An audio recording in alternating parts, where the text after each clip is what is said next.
Everything looks good. All right. Today is August 8th, 2024. My name is Patrick Daglaris, and I am with the Oklahoma Oral History Research Program at the Oklahoma State University Library. I'm here in Norman, Oklahoma, talking with Mr. Stanley Evans, Assistant Dean of the OU Law School and retired Colonel in the U.S. Army. Mr. Evans has previously been interviewed about his life and experience growing up in Oklahoma City as part of our Activism and Education project. But today we're going to talk a little bit more specifically about his time at OSU and as a member of the Epsilon Epsilon chapter of Alpha Phi Alpha on campus. Mr. Evans, thank you for talking with me today. So I know we've shared a lot about yourself in the previous interview, so I wanted to just ask if you could briefly introduce yourself, give us a background, and then we'll transition to talking about OSU. I was born in Texas, grew up in Oklahoma City, and actually grew up as one of the kids in Clara Luper's sit-in movement and became a part of that. Went to school at Douglas High School in Oklahoma City. Actually was fortunate enough to be there when F.D. Moon was the principal, which to me, I considered as something that was very special to me.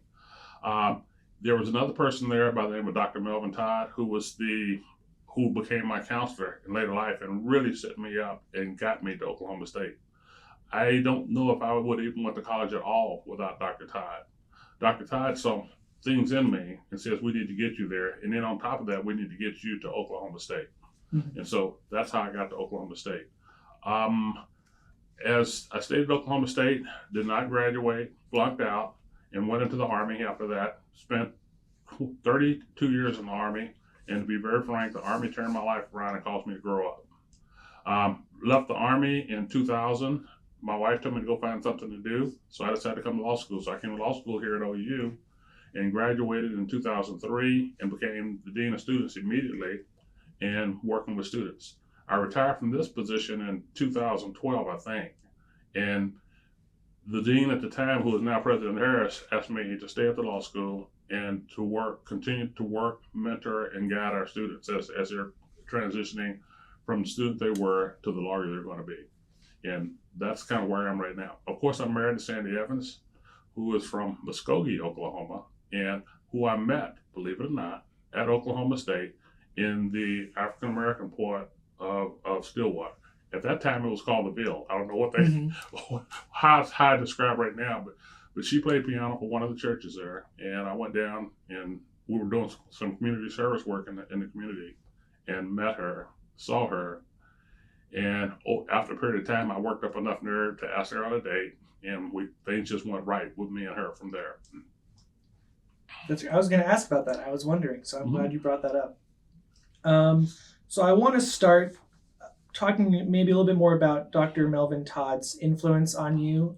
Just maybe talk about the atmosphere at Douglas and college readiness. Was that something that was instilled generally? Was that something that Dr. Melvin specifically sought out in you? Can you just talk maybe a little bit more about that? Okay.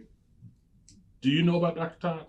I don't know a whole lot outside of just skimming your first interview. Okay. When Dr. Todd came to Douglas, which was about the same time I came there in 1960, Dr. Todd came there as a counselor and a speech teacher. He quickly rose up to be one of the primary counselors, and believe it or not, at a later point in his life, he became the first African-American principal at Northeast High School, and he also became the executive assistant chancellor to Oklahoma Higher Education. He also went on the board of trustees for the SAT test corporation that gave that test. With me, my relationship with Dr. Todd was, of course, student to faculty member, student to counselor. I was blessed enough that I actually worked for him during my junior and senior year at school, so he would use me sometimes for examples. In fact, I'll tell you a quick story if it's all right. Yeah. Dr. Todd decided that we'd never had a person from Douglas High School to go to West Point. So he decided that we needed to have a person from Douglas High School to go to West Point. So he used me as this test model, had me go through the entire process, and getting into West Point is a very deliberate and elaborate process, even to the point where you get U.S. senators involved. I went through the whole process, got interviewed, but I didn't get in. What he did then, he used a model that he and I had set up to become the model for the next year, where we did get a student in West Point. he just felt that as a student from Douglas High School, we had the capability to do anything, anywhere. And what his role was to help open doors for us to get us there. He pushed me to go to Oklahoma State. I got college offers from lots of places, and I remember one we discussed. I got several offers, for example, of scholarships from Langston University. He said, Langston University is great. He's a Langston University graduate. He says, but we need to get quality students in some of the other schools because the door was already open. You already mentioned Nancy Davis. She opened the door at Oklahoma State. But we just had people trickling in there, and he wanted to increase the number that was there. So he helped me to get into Oklahoma State, and that's essentially how I got there. Mm-hmm. That's great. So it's very intentional for him. Yeah, very intentional. What he did with me, he probably did with 100 other people. Yeah.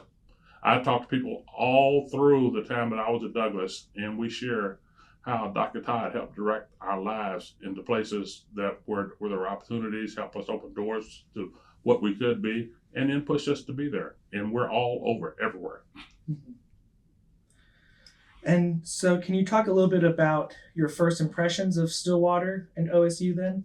Believe it or not, my first impression of Stillwater is, I always think about this, is, have you ever heard of Martha and the Vandellas? Martha and the Vandellas is a Motown group, and they did this song called Dancing in the Streets. And I'll never forget that. I remember the first weekend we were there, we had this big party. I think it was Duck Street that they would close down, mm-hmm. and we just had a big party right there in the middle of the street, getting ready to go to school. For me, I really, really enjoyed my time at Oklahoma State. I feel that I grew in some areas, but I didn't grow in the areas that I should have, if that makes sense. It was one of the things, and I don't fault Dr. Todd for this, I fault myself for this. He really pushed me hard to get in college. But the way he made it, the goal was to get in college. I've learned later in life, and that's why I didn't manage to stay there, was the goal is not to get in college. The goal is to get through college to the real goal that's going to be a great person later on. And a lot of things that I talk to our students here about are based on the fact that I actually flunked out of OSU. I understand why I flunked out, my fault. And I use that to help me push and guide students now the same way Dr. Todd guided me. But my vision and my view is a little bit farther as I work with students to get them to understand that college is just a very important step on the path that you need to be on to get to where you really, really need to be and where we need you to be. His position was, Stan, we need you to go to college, we need you to go to Oklahoma State. My vision is, we need you to become a lawyer, or we need you to become an architect, or we need you to become an accountant. And college is just the step that you must get through to get there. Yeah. So what about campus specifically? What was campus like at that time? I had really, really loved Oklahoma State. The campus was beautiful then. And this was I got there in 1964, the fall of 1964. The campus was beautiful. I felt very, very comfortable there. Even though we were still living in a segregated society at that time, I really didn't feel it that much because I grew up in a segregated society. I didn't feel abused there in any way. I can't think of a single time where I felt abused because of the fact that I was a black person. As I look back on it, I can see some opportunities that I should have gotten that I didn't get, but that's looking back on it from 40 years ago. When I was there, I didn't feel that, and I didn't see that. We haven't started talking about Dr. Ward yet, but Dr. Ward, he was my advisor as a member of Alpha Phi Alpha, but he was much, much more than that. He was kind of like the godfather to all of the black students that were at Oklahoma State at the time. And he made it known. He met with us early in the school year and talked to us about his availability to help us and support us, and his vision, the fact that all of us need to go there and get through there. The classes, I didn't feel were that challenging. In fact, my first semester, I think I had a 3.0 GPA, which is kind of interesting. It went down from there. And I think that might have been a part of the problem too, because it was easy for me at first. Um, the black population at Oklahoma State at that time was relatively small. There was less than 50 of us on the whole campus. That included grad students, undergraduate students, everybody. The dropout rate was extremely high. It was amazing to me how many people we would lose after the first semester. And I went through that. I was there for 4 years, so I watched us go through that every year. I felt that here again, a lot of that had to do with the fact that we were just there. We didn't understand what we were really there for, and therefore we didn't understand that there's work to be done here. I got involved with lots of athletes because all of the black athletes were, and really a lot of the students that were African American that were there were athletes. And so if you were another African American that wasn't an athlete, you kind of got involved with them, because it's not like it is right now.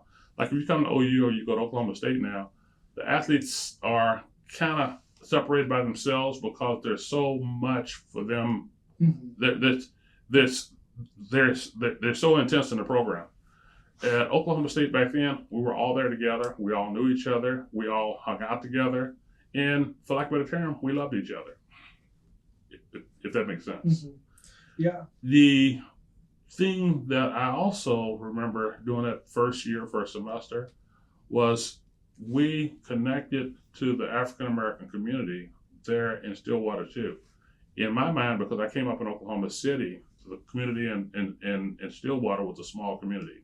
And so because it was a small community, Dr. Ward really, really stood out. It's like, say, for example, we had black leaders in Oklahoma City, but we had lots of them.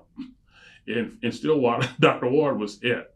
Everything that happened in that community revolved around him. I also remember that his relationship with the university itself was also very, very strong. And so he became an advocate. I shouldn't say became an advocate, because he was an advocate before I got there, to represent black interests, our student interests, our black student interests, to the university if something was going on or there was a concern.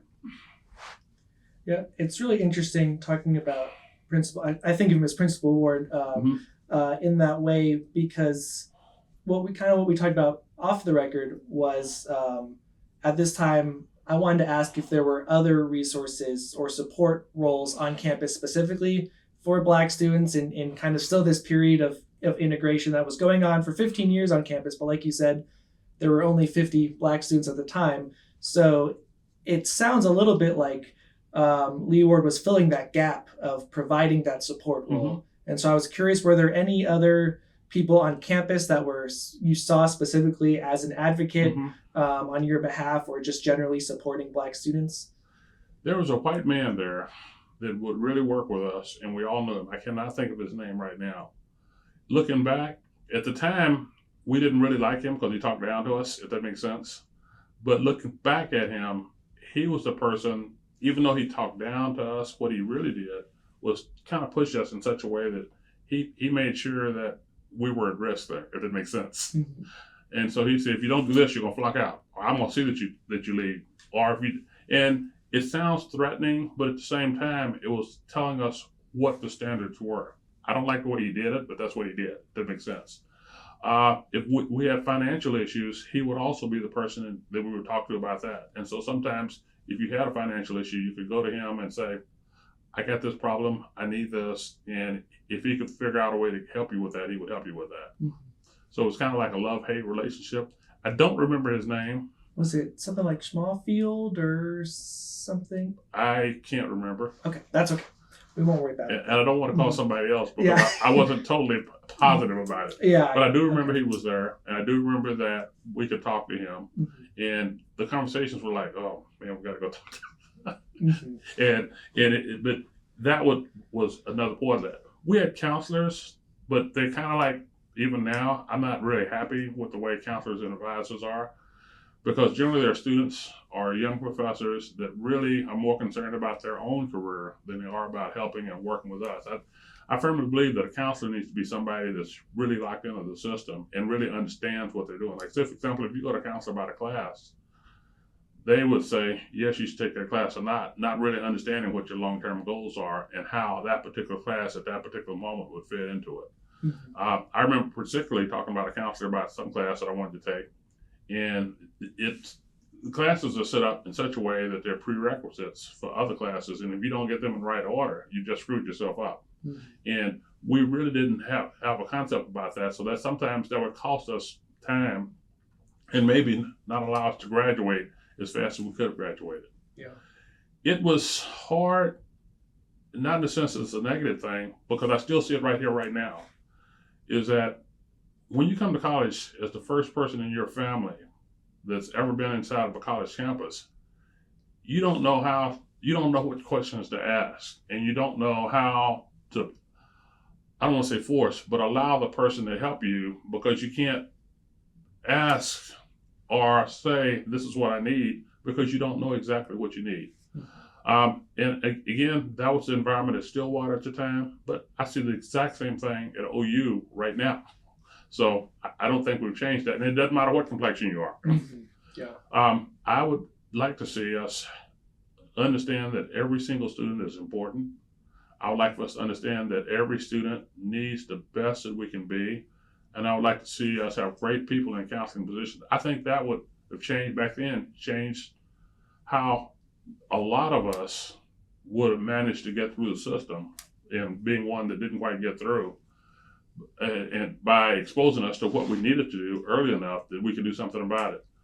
I see the same thing going on now, but at a lesser level. I think that both schools, because I'm still familiar with Oklahoma State, have much better counseling sessions, but it's more focused on, okay, I'm here to do a job, rather than when this particular student walks in my office, they're the most important thing in the world. I need to make sure this student has their head on right. I need to make sure the student is pointed toward those things that are best for him, for them. And then monitoring it. For example, when I go in to talk to a counselor about what classes I should take, that would be the first and last conversation that I would have with that counselor that semester. Mm-hmm. Oklahoma State, to me, was a very much a fun place. Mm-hmm. And I remember I stayed in Bennett. And at that time, one half of Bennett was the athletic dorm, and the other half of Bennett was for other students that weren't athletic. And we would play football just about every day in the camp out there, not the real football players, but just the students that were there. And there was no such thing as the black players and the white players. We all just played together. That was the first place in my life where I really saw an integrated environment, because I came up in a black community, went to a black high school, and so Oklahoma State was my first exposure, for lack of a better term, to lots of white people. Mm-hmm. And I didn't find it as a bad experience. Yeah, I wanted to ask about that. So, two things that come to mind. We would fight over the TV. One thing that came to mind is you talked about Dr. Todd and just this very hands-on role as advisor. And then you kind of talk about going to college and how you fell through the cracks. And to me, I see this through line of you, really all of your teachers are these legends growing up and going to Douglas and the schools you went to, and were very involved in your success. Right. And so going to college, like you said, it wasn't, so partly maybe not having more dedicated advisors for you specifically or for Black students, but generally speaking, it sounds like you enter this environment and maybe there's even a culture shock, not just it's integrated for you, but there's just not these people who are as actively invested in your life and your success. It goes into, to me, my advisors and my counselors, those that I depended on at Oklahoma State, were really my upperclassmen, my African-American upperclassmen. If you ever heard me talk about being at Oklahoma State and talk about what helped me to get through, it was the upperclassmen, the African-American upperclassmen that did that. That's what drove me toward Alpha Phi Alpha too, because all of these folks that were there were alphas. And you would sit there and they would, but even before I became an alpha, even before I pledged alpha, they would go out of their way to make sure that I and others that were within my group were engaged. They would invite us to social events. They would sit down, and if we were willing, they talked to us about our classes. If we were having problems in the class, they were there for us to talk to. My problem was I didn't talk to them enough about what was going on in my classwork. You mentioned the guy. You showed me a picture of a guy. There was a guy by the name of Bruce Bell. He was an alpha. Bruce was in the same major area that I was in, and he would take the time to sit down with me and talk to me about how to get through all these classes. I wish I'd listened better to his advice and paid more attention, because these guys that were upperclassmen, what I would watch about them, they had a good time. They partied. But these guys were serious students. And we admired them for that, but we didn't emulate them at that, if that makes sense. Because I sit there and I talk about, well, Claude was a great example. Claude was married. I don't know when he got married, but he was married from the very first moment I knew him. Kenneth Kimbrough was another one that came from my high school that was already there. And you see these guys, and they would work with us, but at the same time, their focus was on, what do I need to do to get through? Kenneth Kimbrough, to get through what I need to do to get there. But at the same time, they would find time for us. Those of us that were younger, especially with my group, we were a bit more sociable, and we'd see these guys at parties sometimes, but not all the time. If they were studying, they were studying. Mm-hmm. And I think that was the image that they set for us that I wish I'd have gotten more out of during my early years at Oklahoma State. Yeah. So you kind of mentioned the Alphas a little bit. Can you talk a little bit about what were some of the social places to go, or some of the groups that you got involved in? What was kind of the landscape for you when you got there? So I've heard the fourth floor was a place where a lot of Black students would hang out around that time of the student union. And so the fourth floor of the student union was the place. Mm-hmm. In fact, in my opinion, at Oklahoma State, there were two places that were the place: the fourth floor of the student union and the Alpha House. Okay, you couldn't really hang out at the Alpha House unless you were an Alpha. And so the fourth floor of the student union, which would be there, and I got to talk again about, because Dr. Ward was an Alpha, that kind of set a role model image for everyone else. Alphas, we had a fraternity house there, which was very, very, very uncommon for a Black fraternity. In fact, there were only two west of the Mississippi at that time. It was us and the University of Kansas in the whole west of the Mississippi River. So we had status that kind of went beyond what most people thought about. And because of that, that put a pull on that would attract students from before. Also, most of the giants in my community before I came to OSU that were really, really giants were also members of fraternities in the communities that we're in. Like, I really hadn't recognized or paid any attention to it, but I found out later that so many of the people that helped me in Oklahoma City were Alphas. Some of them were Kappas. We won't talk about that. but there were several other fraternities. But the fraternity people, you could see how they seemed to be different as the way that they led. It's kind of interesting because later on, as I was talking to my kids about being a member of a fraternity or not, one of my kids was. The other one chose not to be affiliated at all. And what that did, it says how their experience in college is so different than my experience in college. I felt that most of the things that revolved around me after my second year at Oklahoma State became revolved around the fraternity and was involved with the fraternity. Here again, the outstanding Black men that we saw there that were doing really, really good in grades were all Alphas. There were one or two that weren't. Mike Carolina, I don't know if you ever heard that name before. Mike Carolina I'll tell you about him later unless you got an hour for me to tell you about him. But Mike was one of the very, very few that was there that was not an Alpha that was doing well. He later became the dean of the College for Arts and Sciences here in Oklahoma City. Okay. And did lots and lots of things. The others like Kenneth Kimbrough, we talked about Claude already. Kenneth Kimbrough, we talked about Hazley. We talked about another guy by the name of Arnold Droke. Hazley and Droke were both world record holders in the sprints and when they were at Oklahoma State. But that didn't faze them and didn't faze us. They were just brothers when we were all there. And they set the model for us. And can you talk a little bit more about your time as an Alpha? So some of the events, or I know you talked a little bit about a lot of community service, and so maybe can you just describe some of those activities? There's probably two or three different areas I want to talk about. Mm-hmm. And the first summer, we showed up at Oklahoma State a little early before school started, and they had not formal. I don't know. I assume they got a formal orientation Mm-hmm. program now. They kind of had a little bit of that, but it wasn't. Like I know here at OU, we bring the students in for a whole week, Yep. and so we come in a couple of days early. The thing that the fraternity would do was a leader in community service within the community. We would do projects I should say we because it was they then. They would do projects on campus and made themselves visible on campus as a player. They also would go to the Ville, which is the black community, and do projects there.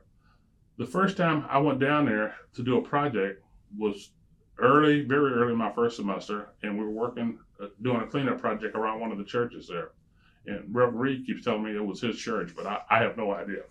What I do know is that my wife, who was a fantastic pianist, was playing for the church there, and what she did, and she's a year ahead of me too, but she was playing for the church there, and I went in because I heard the music and just went in and looked, and she turned around and smiled at me. Being the nerd that I am, I knew that I liked this girl, and I knew that I wanted to get to know her better. But being a nerd that I am, it took me a whole year to work up enough nerve to speak to her. I picture you with the big glasses. Yes, yeah. You got it. Yeah. You got it. Mm-hmm. And, I don't know if we've talked about Dr. Dow, who was in Oklahoma City, one of the people that was involved in the city movement there. But he was an optometrist, and he was the one that came up with those ugly glasses. It took me a whole nother year to work up enough nerve to ask my wife on a date. And then finally, she hates me for saying this, but finally, she pushed me. She kept proposing to me and asked me, and we finally, at that time, decided we were going to get married. But it took a while. That's one part of it. The other part is that we would do things within the community. Often, we would go to the black churches for church service there. But as I remember it, I didn't have any qualms at that time about going to some of the white churches, although at that time, it was a little bit more, if you went to a white church, it was more, why are you here? Mm-hmm. And understand that 64 through 68, when I was there, all of the civil rights stuff was going on in our country all over the place. So there was a level of tension that sat on top of everything that was going on there. Although, because we were in school, we didn't see a whole lot of it there. Where I saw most of it was the 2 summers I spent, one in Birmingham, Alabama, and the summer I spent in Washington, D.C. Mm-hmm. But we can talk about that later, or not talk about it at all. Yeah, I think you may have talked about some of that with Autumn already, so we may not have to do it today, but if it comes up. Okay. Mm-hmm. That's where else do you want me to go with that one?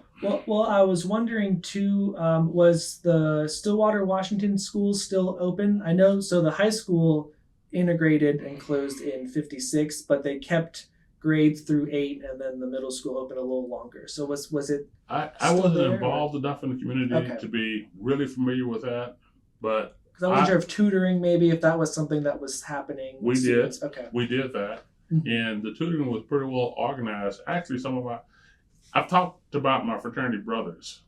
Just like there were upper class African American guys, there were upper class African American girls there also. And we kind of considered them like queens, if that makes sense, because they were so outstanding and so above the fray. But you would see them, it's just like me talking about my wife being a pianist, because my wife was an upperclassman to me when I was there. And the young ladies that she hung out with and that were there, they would get us involved in a lot of these projects because they would get involved. And of course, if you're a guy looking for a girl, you go where the girls were. And what I've read from some other interviews, the guys outnumbered the girls quite a bit there. So, I would say yes because of the athletic portion. Okay. But it didn't seem to me like there was that much of a difference because there were girls there. And I hope this doesn't come across the wrong way, but my sensing is that girls tend to work harder in high school and college, so therefore they're more likely to get there. And it's kind of a frustrating thing because as you're going through this, you want to see black young men succeed to become black men. The women seem to almost understand that from the get-go, where the guys didn't seem to understand that. So you would see, to me, it seemed to me like there was just about as many black females there as there was black males. I wanted to ask, there's lots of different trails to follow. I wanted to ask, for the Alphas to have a house and such a visible presence on campus, massive presence. Did that cause what? Because you kind of talked about playing football with white students. I'm curious to see what your experience was. It's your first experience attending an integrated school in any way. I'm curious to see were there tensions among students, or having a fraternity like a black fraternity house. How was that received maybe in the broader campus? I don't remember in my time there being any tension between black students and white students. I just don't remember it. Mm-hmm. What I do remember was, again, when I was in Bennett Hall, we had no qualms about doing things with the white students. Bennett was totally integrated. Take that back. It wasn't totally integrated. We used the same bathrooms because the bathrooms were down the hall. We didn't have a room, and there'd be white boys in there as well as black boys. The thing that I thought was kind of intentional there is if you're black, you would have a black roommate. Yeah, they had the housing, I think, guidelines still at that time. You know. Now, at the same time, I don't think we were pushed at a down level as far as the rooms. Like, say, for example, I was a freshman, and I roomed with a guy by the name of Granville Prince. And Granville Prince was a junior. He was from Enid. And because he was a junior, he had a higher priority room. So I lucked out because I had a nice room because I was black and he had to have a black roommate. In fact, it was kind of interesting because he had managed to get a corner room on the 4th floor. I'll never forget that. And it's like, how did you get this really nice room? But so I never saw that, okay, white students got better rooms than blacks. The system worked on seniority among the student body. But at the same time, I don't ever remember seeing a black student rooming with a white student or vice versa.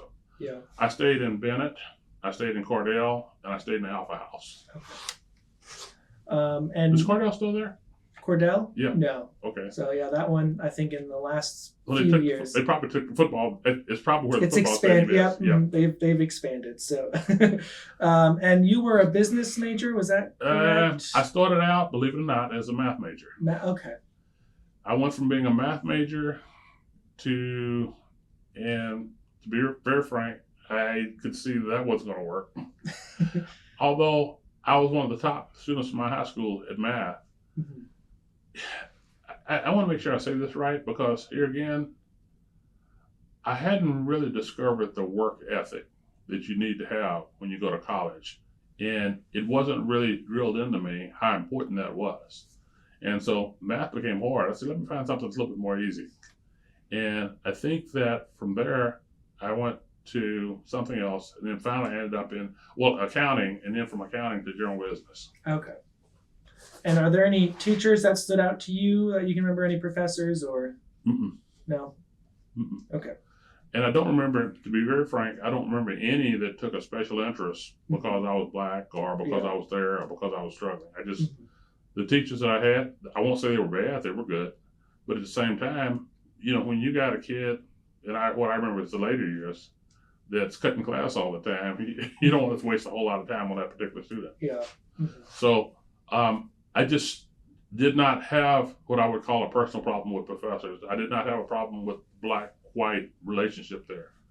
Now, again, the summers I spent, I had problems with that, and I came up out of an environment in Oklahoma City where I saw that. There was something else. Oh, the fraternities.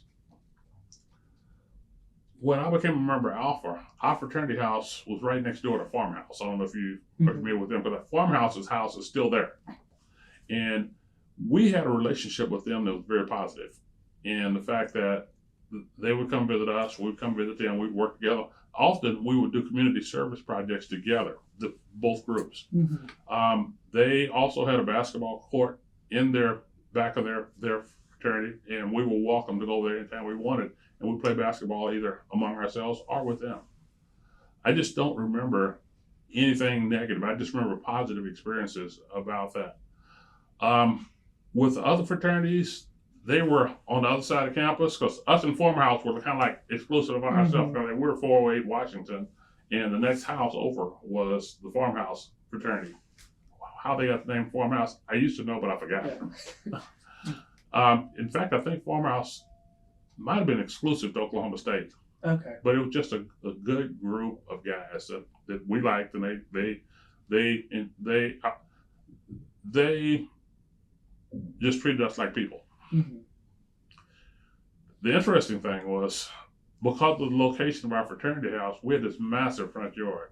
So in football games, we could almost make enough money. We would allow people to park in our front yard for football games. And I can't even get to tell you how much money we made. I was about to say, so people were doing it even back then, because that's I'm sure in Norman too, and Mm-hmm. Football games, it's a mile away. People are selling parking spots. Mm-hmm. The part of that, you do know that the fraternity house actually belonged to the university. Mm-hmm. And I was going to ask if it was already there when you got there, or because what I read was there was another house that was going to be chosen, but then there was it fell through for some reasons that are open to interpretation, maybe. But I really think that Dr. Ward and some other influential people in Oklahoma work together with the university people to make that happen. Mm-hmm. I can probably talk more about it, because we had a fraternity later on. We had a fraternity house at OU too, and I can talk more about that one than I can this one, Mm-hmm. because I was more involved in making it happen. But the way it was set up, and is that we paid normal tuition, but our normal tuition was paid into not tuition. We paid normal room and board, and our room and board was paid into Cordell Hall. Mm-hmm. And our house was really a annex to Cordell Hall. Mm-hmm. Like, say, for example, even when we were in the fraternity house, we'd go to Cordell to eat our meals. And so it was almost like a dorm by extension. It was. Mm-hmm. I mean, if you looked at it in reality, it was exactly that. We were an extension of Cordell Don. Like, Mm-hmm. I stayed in Cordell my second year there. In my third and fourth years, I stayed in the fraternity house, but it was still, I paid exactly the same way, the exact same price, and I still ate at Cordell and so it was seen as a part of Cordell. That was the agreement that had been worked out to allow that to be the fraternity house. Mm-hmm. I really, from my standpoint, looking at it from the outside, I'm very thankful to Oklahoma State for doing that, because that allowed us as African American young men to have a collective place where we could gather. It was also very professional, and put us up at the same level of the other fraternities on campus. And at the same time, it kept us out of the middle of all the other nonsense. I shouldn't say Mm-hmm. nonsense, the stuff that goes on with running a fraternity. That also allowed Oklahoma State to have a little bit more of a view into our business, if that makes sense. But we figured that out. And at the time I was there, we figured out, we felt that was tolerable. Mm-hmm. Yeah. Because, I mean, it wasn't like they would send somebody over in 5 minutes to check on it. We had a group of young men there when I was there that were very mature, very studious, very much aware of the fact that we got this agreement, and we didn't want to mess it up. And so if we felt that someone was not pulling their own weight, we would do things among ourselves to make sure that person did what they needed to do to support what we're trying to do. Now, to be very honest, later on, that relationship changed, and that's what caused us to lose that fraternity house. Mm-hmm. Yeah, and that was later. That wasn't during your time. No, that was much later. In fact, it might have been as many as 10 years later. I don't know. Okay. But it was, Mm-hmm. I was long gone. Yeah. But because of my connections there, I heard about it and I knew about it. Mm-hmm. And what had happened, the brothers that were there much later wanted more independence, if that makes sense. And they're like, we can take care of this.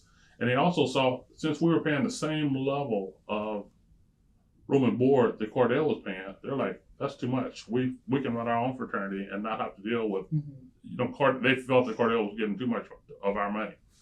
And our position was, when we were there, yeah, that might be true, but they also we don't have to deal with all the inconvenience of trying to manage the financial portions of a house. We're there.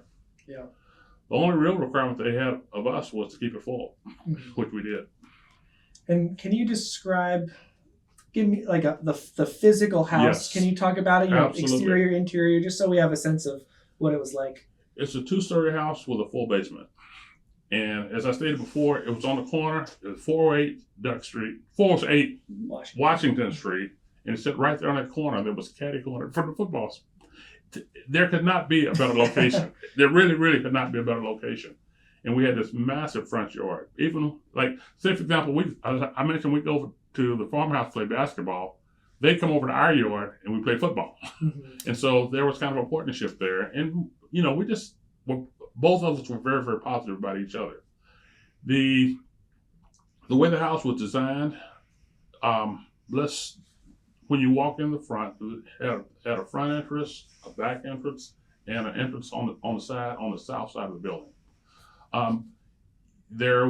It was really, in my mind, a very nice house in the way that it was set up. Also, the university maintained it. I forgot to say that. Yeah. Since that's a big advantage. Mm-hmm. And since we were paying room and board, it was part of the university. So if we had a problem, we would just call the right people and they'd come by and help us fix it. I mean, we do minor things ourselves, but for the most part, the university was very supportive of helping us to make sure that we maintained it at a certain level. In fact, they wanted it maintained at that level. Their responsibility was, hey, you guys do the normal things. If something big happens, let us know when we get on it. Mm-hmm. When you walked in, there was a hallway, and I could even draw you a diagram if you wanted, because I'm that familiar with it. Mm-hmm. Off to the right, when you walk in the door, we had like a I don't want to call it a living room because it was a very, very large living room there. Mm-hmm. Behind that, the next room was kind of like a dining room. Then across, and so you got the hallway going down the middle. Across from the dining room, there was a kitchen right there. And then you come back to the east, which is toward the front, there was a bedroom there. That bedroom was the bedroom that generally the senior members of the fraternity would stay in because it was a first floor bedroom.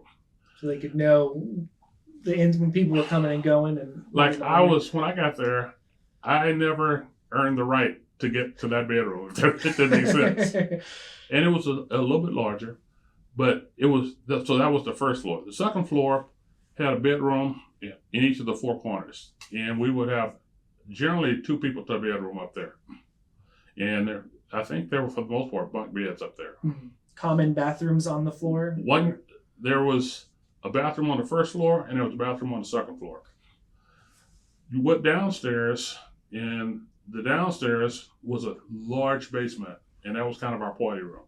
Mm-hmm. And we would just use that to have parties. Mm-hmm. And generally, our role was we would meet in the room upstairs on our meeting days, which was Mondays. We'd also have an informal meeting there on Fridays, which was we used to call it the bad head room. Because what we would do is generally the fraternity brothers would go out on Friday evenings to parties and stuff like that. And normally about midnight, we'd just kind of have an informal gathering at the fraternity house just to sit down as fraternity brothers and just be with each other. Mm-hmm. Saturdays, we wouldn't have meetings, but we'd have just kind of things going on, and it would be like an open house on the weekends for other African Americans from campus to come in. I never remember us ever, in the whole 4 years I was there, doing anything that was closed to the community. Mm-hmm. It was just that the community was so small, why bother, Yeah. If we had a party, we would normally have it in the basement, and it was kind of interesting. We could have a party, and all the African American community in Oklahoma State could come there. Mm-hmm. The older brothers would do things to make sure that we met a certain standard as far as lifestyle, as far as women in the building, as far as study hours and things like that, which we carried on as we went older, because it was, to me, I learned a lot about being on my own by living in that fraternity house with those older brothers in the way that they set the standard. And as we became older brothers, we would set the standards for the younger brothers coming in, if that makes sense. Mm-hmm. When you're sitting there and you don't have parents there and you have older brothers that are like you, African American, it just really, really made a impact on me. Lee Ward would come over from time to time. Sometimes he would come over because we wanted him to. Mhm. Sometimes he would just drop in and see what we were doing. Yeah, check in on you. And I can't ever remember us having a friction event with him, but I know if something was going on, there was an item of friction with the university, he wouldn't hesitate to get involved. And sometimes it would be to tell us to calm down. Sometimes it would be saying, I need to take this to the university and deal with it. Mm-hmm. To me, I really appreciated what Oklahoma State did for us by allowing us to have that fraternity house there. I appreciated Dr. Ward's leadership in the way that he did that, and the trust that both the university and he had in us as young African American men being able to manage our own affairs within limits, if that makes sense. Yeah. I think it had a whole lot to do with time out. Pause. Okay. Well, I wanted to ask, did you have a house mother or any support people connected to the fraternity? Not really. In fact, you just reminded me of something. One of the things we used to do that was very important to us on Saturday mornings, we clean the house from top to bottom. And that was, again, a fraternity-driven thing. It was just like, this was what we felt that we wanted to do as alpha men to make sure that we maintained the quality and the level of what was there. The neat part is that we had a group of young ladies called Alphabets who were, many of them dated alphas, but many of them also didn't. In fact, it was kind of interesting because that was kind of the social group for the African American women there. And we didn't put you don't have to be affiliated with an alpha man to become an alphabet. We just want you to have a place that you feel like that you can be. And then they had their own organization, their group. But a part of what they would do is on Saturday mornings, they would come over and help us clean the house. Yes, as one of their social projects. Mm-hmm. And it was, but to me, it was a part of the responsibility of being there, maintaining the house, and doing the things we would do. Like, we would be cautious about, I mentioned earlier that during football games, we allow people to park on the grass. Those of us that had cars, we were very, very careful not to have what I call wheelies around the yard and stuff like that, and make sure that we maintain the place at a level that we would like to see it maintained at. I can't speak to later on, but I know when we were there, all of this image was very, very important to us as a black fraternity that is one of the two only fraternities that have houses west of Mississippi River. So image was important to us. Ward would talk to us about that. If he ever felt that we were getting a little bit out of line, he would come talk to us about that. And he was good enough that he would talk to us in such a way that he would talk to us before things got to crisis level, if you know what I mean. And he would also, again, be our benefactor if we felt that we needed something and we didn't know who to go to, because he knew everybody, not just at Oklahoma State, but in Stillwater. He was just, for lack of a term, he was the man. We called him a godfather. Yeah. And we felt extremely blessed to have him. I wanted to ask if you could talk a little bit more about him, just what he was like as a person, and maybe his wife Valerie, because I know she was in one of those pictures I showed you, so it seems like you had some interaction with her. I know I did, but I don't really remember her. I remember Pearl more than I remember her, because Pearl lived 2 doors from my parents. And so I knew Pearl way before I even got to Oklahoma State. Her husband was a teacher at Douglas. He taught printing, and he ran a Douglas High School newspaper. She was also a teacher, but I can't remember exactly what she did. And they had a kid that was a little boy back then. But with her mother, I know she was there, and I know she was around. If we had a major social event, we would invite them, and they would come as a couple. Like, say, for example, we'd have an alpha ball. They would come to that, and we would recognize them there. His role was much more visible with us, and it was much more visible with the university. Again, I don't ever remember him dictating anything to us, but at the same time, he was like a guide. Yeah. Going back to talking about Dr. Todd, he and Dr. Todd, to me, were almost interchangeable in the way that they operated. F.D. Moon, as I mentioned in Oklahoma City, was a little bit more of a dictator. And I think, again, both of them were products of their environment, and they operated the way the environment allowed. They were what the environment needed for them to be, if that makes sense. Yeah. His personal personality, he was not a person that you were he was not a person that you were uncomfortable to be around. You didn't feel uncomfortable having a conversation with him. But also at the same time, he was very clear on the fact that he wasn't. He was. I won't say he wasn't one of us, but he was who he was, and we were who we were. If that makes sense. Yeah. What I'm thinking, the principal background maybe of Yes. clear authority figure, and yeah. You said it right now. You said what I was trying to get to. He was an authority. He was an authority figure for us, and a respected authority figure for us. But at the same time, he wasn't a determinant figure. He didn't try to force things on us.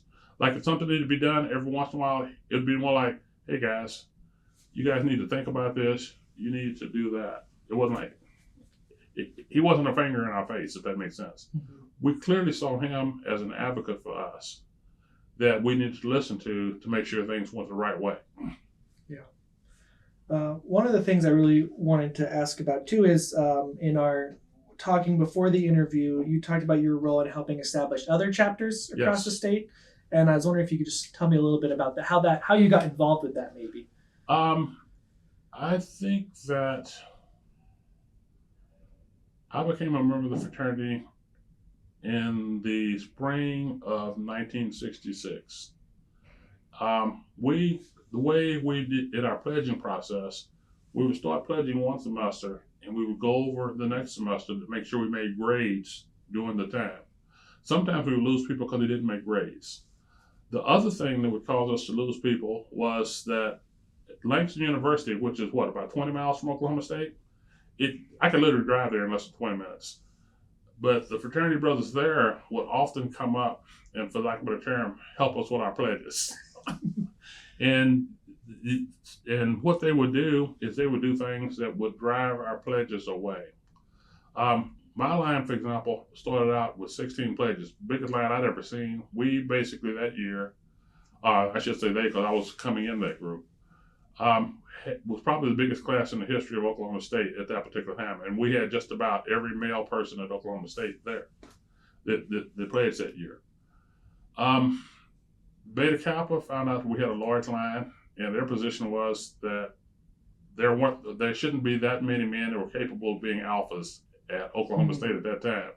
So they came up to help us weed them out. And so what they would do is they would do the things that you would normally do in a fraternity to force people to go away.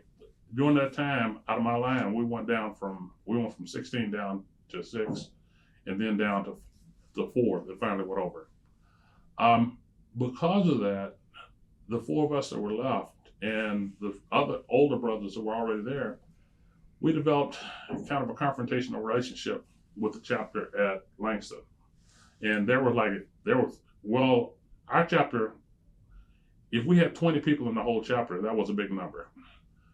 At Langston, they were the Beta Kappa, they were called Beta Kappa. They were over 40 plus all the time. So we saw that this is something that's going to continue to go on as long as the chapters are there. So we felt we needed to do what we needed to do to build a larger relationship to make sure that we had enough, not to combat them, but to build our strength as compared to theirs. Mm-hmm. We went to several graduate chapters, because there were 6 graduate chapters in the state at the time. We went to the Oklahoma City chapter, we went to the Muskogee chapter, and we went to the Tulsa chapter, and to solicit their support in helping us to say, okay, we want to do what we can to establish Alpha in a larger way within the state of Oklahoma with other universities. And they said, they really didn't think we were going to do anything, but they said, go for it. Mm-hmm. So we started out by visiting the other campuses, and what we would do, really, we would go to, say, for example, Northeastern or OU and sponsor a social event. And there were a lot of things we had to offer. This was the first summer after I went to Birmingham, Alabama with Claude Evans. and there was me, a guy by the name of Melvin Thomas, a guy by the name of James Alexander. When we came back to school that year, because we worked with them that whole summer, we had enough money to pay for our entire college expenses that year, plus buy brand new cars. Wow. So we came back, and here's three of us that were pretty much the same group. We had cars that were nicer than anything anybody else had at Oklahoma State, and of course nicer than anything anybody had at Langston. So when we rolled up there, plus our older brothers they didn't have cars like ours, but they had cars. We made quite an impression when we would roll up to OU or to Northeast or to Central State. Mm-hmm. So we said we're coming up. We want to have a social meeting, a social interest meeting to talk to people about considering Alpha Phi Alpha. So when we did it, just about the whole campus, the whole African American campus would turn out for that. And I clearly remember coming to OU, and we sat down and strategized about it first. Let me go back. At that time, Wilbur Thomas was the president of the fraternity. I was dean of pledges of the fraternity. So we served two central roles, in addition to making sure that we had the graduate chapters online. You remember I told you that every Saturday night we'd come together, and I don't want to call it a meeting, because what we would do, we'd just sit there and drink wine and just talk about stuff. And so we just sitting there griping about it turned into what are we going to do about it, turned into let's do this about it. Let's see what we can do to establish the fraternities on all these other campuses. And so all of us knew people at all these other different universities. It's kind of interesting. At that time, if you're growing up black in Oklahoma and you're in college, you just about know most of the other people in the whole state of Oklahoma that are in college somewhere. And so all of us had connections. So we said, well, we're going to come down and we're going to have a social event on, say, Sunday, April the 4th at Oklahoma State. Can you get us a room in your student union? And they give us a room, and pretty much most of the campus would turn out. Mm-hmm. And then we would talk to them. We said, if you're interested, we want to follow up on it. And I remember specifically coming to OU, and just about everybody here was interested, and we probably enrolled about half of them within the fraternity. Now, I think that Langston was totally unaware that we were doing this. and by the time they found out what we were doing, we already had gotten enough interest and enough strong people to do that. I clearly remember at Oklahoma State, we established a chapter. It's called Zeta Zeta now. Out of that first line, there's two college presidents came out of that line, a professional football player, two preachers, and one person who was special assistant to the president of the United States. At OU? Out of that group of 8, wow, that's 5 of them. Mm-hmm. And I'll never forget when we came here, because we couldn't match anything like that at Oklahoma State, but when we came here and got these guys, it was like, wow. And it's kind of interesting because they became what we call the founding brothers of this chapter.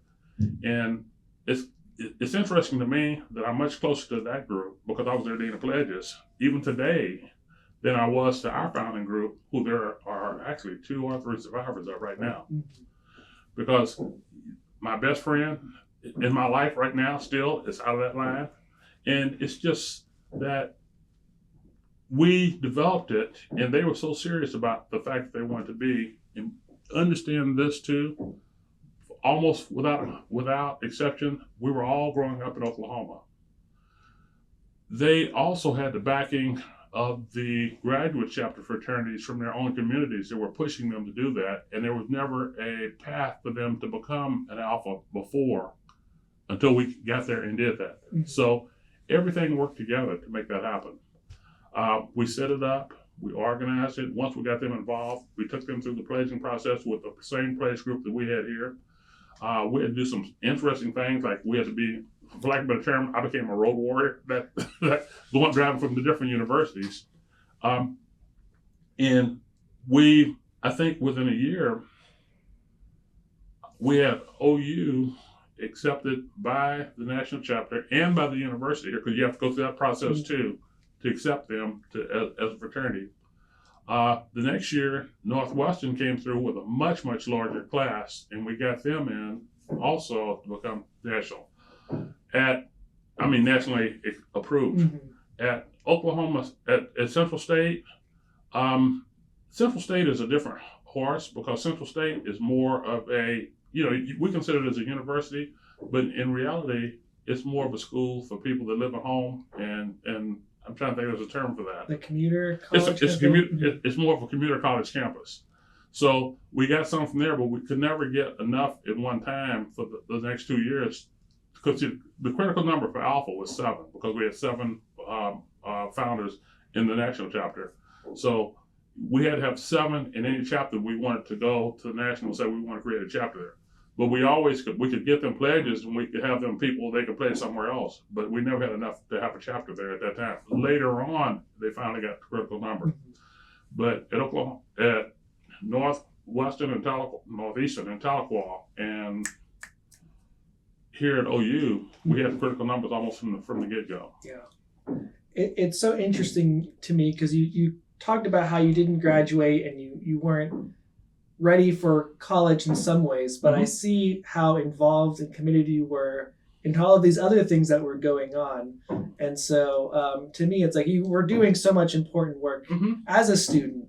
And so I see a lot of, holistic development happening during this time. But I know, like you said, you didn't get the degree, but you got all of this other kind of development that came out of it. And so that's just fascinating. And so I'm curious about that. And I'm also curious about maybe your time with Clara Luper and the sit-in movement, this organizing that you were involved with.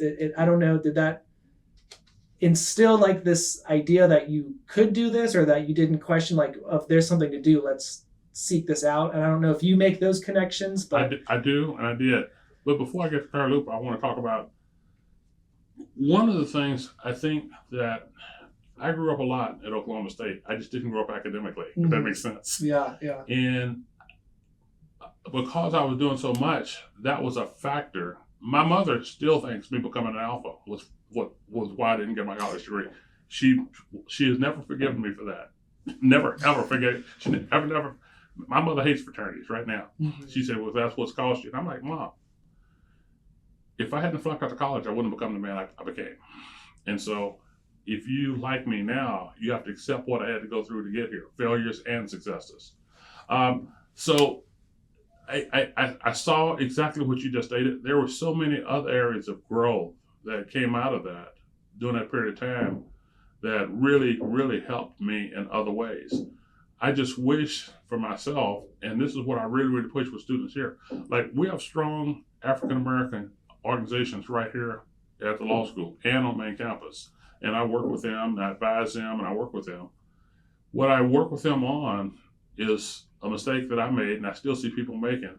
They get so wrapped up in the group that they're with, they forget why they came to college in the first place, if that makes sense. Or they overlook why they came to college in the first place. So it's really, really important to me to talk about long-term goals. And also, yeah, you can do all this stuff and you can balance it out. But at the same time, if you don't get what you came there for, you didn't accomplish what you were there for. My role models at that time, again, Claude Evans, Wilbur Thomas, James Alexander, Kenneth Kimbrough, Bruce, all of them got degrees. And so my part was, as I saw that they managed to get through it. Now, as I'm saying that, I can name just as many people, or actually I can name more people that came here and did not get degrees, came to Oklahoma State and did not get degrees. And, many of them later on, like I did, got degrees later on. In fact, most of them got degrees later on. But they, and I say we, did not do it right the first time completely, if that makes sense. Another component to why it didn't work out that way for me was in the spring of 1968, in April 1968, Martin Luther King was killed. I was at Oklahoma State when that happened. I remember the day. I was with my wife, who was not my wife then, and we were studying in her room. She had an off-campus apartment, and we were studying. And her roommate came into the room and said, Martin Luther King was killed.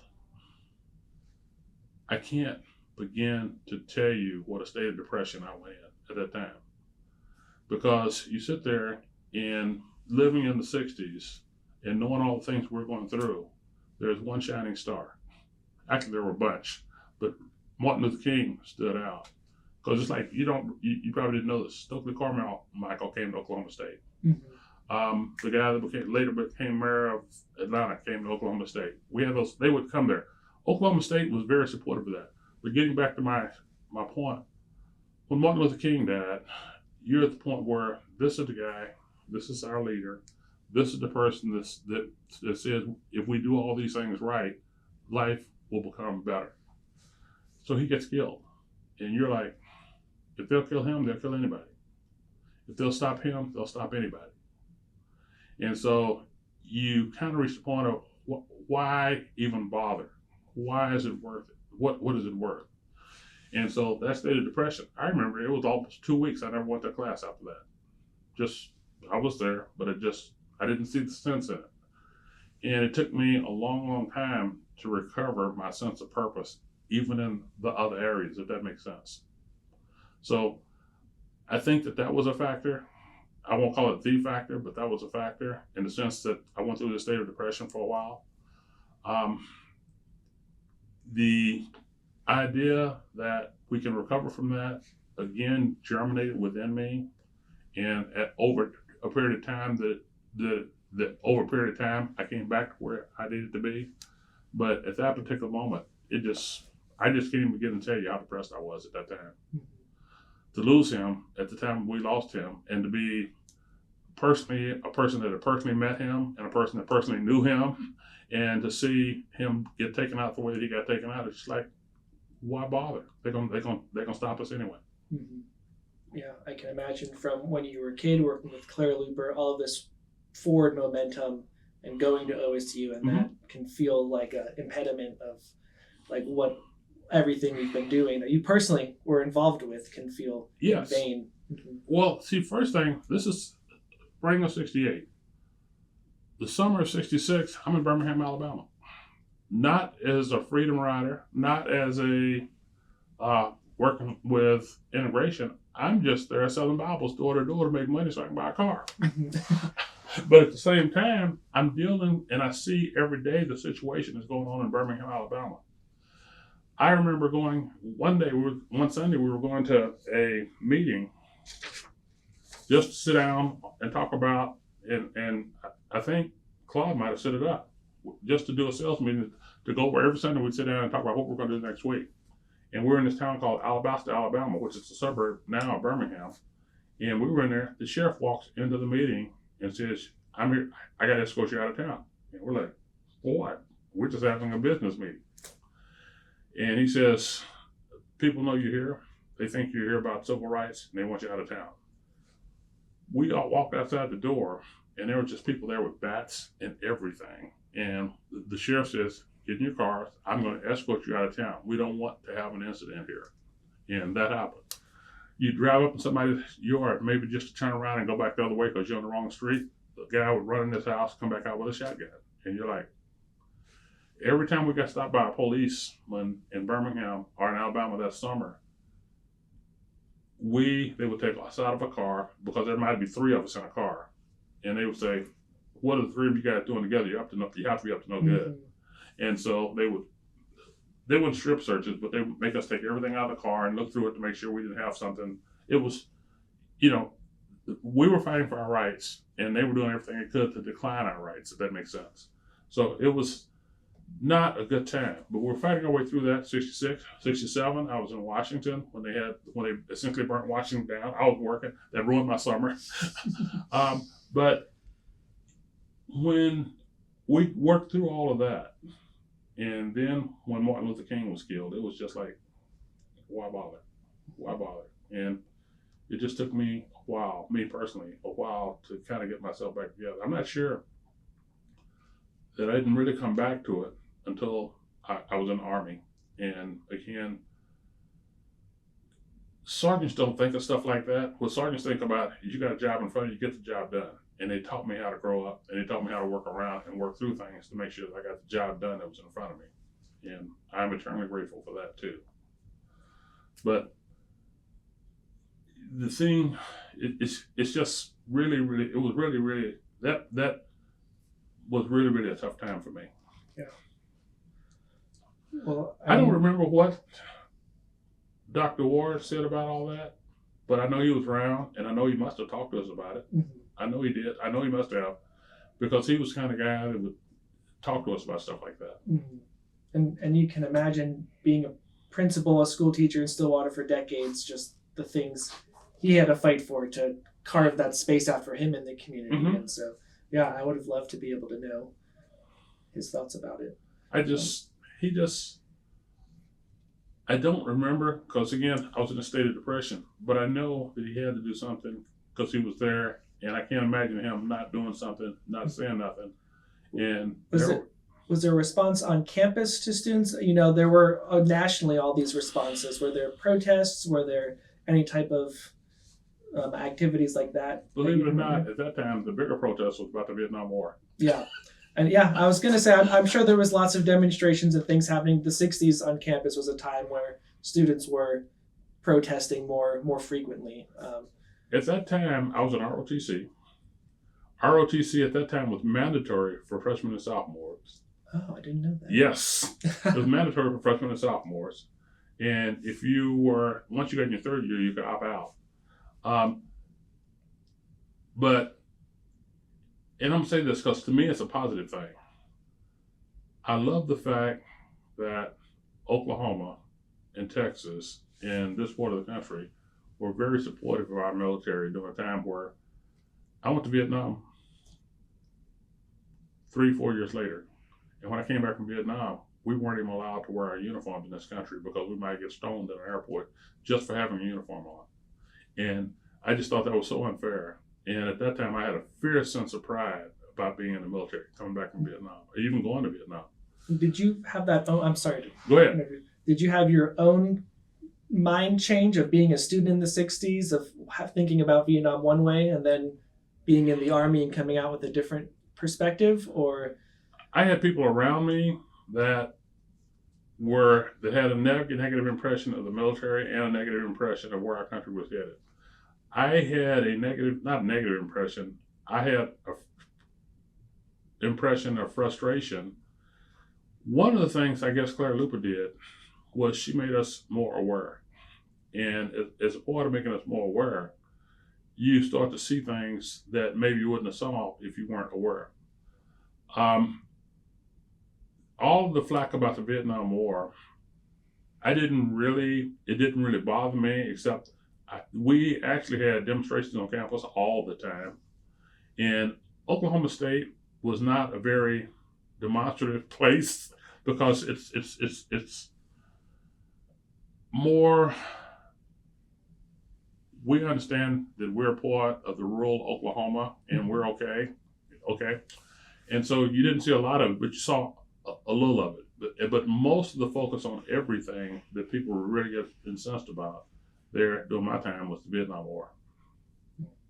I mean, you didn't see a whole lot of negativism toward the state government or even the national government or even Lyndon B. Johnson for that end, which was kind of interesting because in reality, that's why we got to, I shouldn't say him because actually he was the third president to get us involved in that war. And I think by the end of that decade, I think protests have kind of culminated a little bit. There's a little bit more heat on campus. And I want to say, I know we're getting close to 2 hours, so I want to respect your time. I don't mean to curtail the conversation. So okay. I wanted to say, if we're wrapping up, and you're welcome to talk more about the protests if you want to, but I want to just open it up to see any closing thoughts as you think back about your time on campus back then, or in your role now as assistant dean and supporting students, making space for students. Is there anything you want to kind of close with? Patrick, more than anything else, I fought myself for the negative things that happened at OSU. I think OSU was a great thing, a positive part of my life in more ways than we can spend 2 hours talking about all the positive things I felt about Oklahoma State. I felt, again, we were talking about the Black community there. You're exposed to people that are going to leave college as college graduates and go out and do great things. There are a lot of them around the country right now that came out of there, as you would seeing those crux groups of people, African Americans who were coming out of college about that time. I thought Oklahoma State did pretty good by us, if that makes sense, in the sense that it wasn't perfect. And there were still areas of friction, but at the same time, there was a path there for us. It was open to us. And for the most part, I thought we were treated very fairly.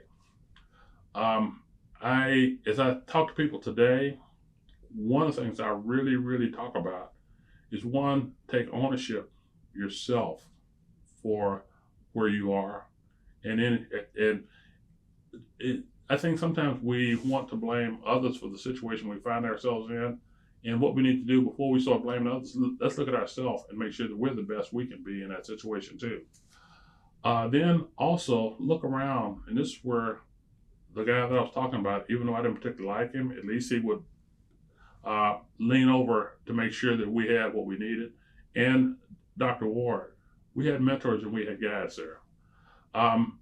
The summer that I worked in Birmingham, that summer when I came back, I hated white people, period. Just hated them. My experience at Oklahoma State helped me to overcome that, because what I saw was peers that were in school there that the color was not a complexion as to whether we would do things together or not.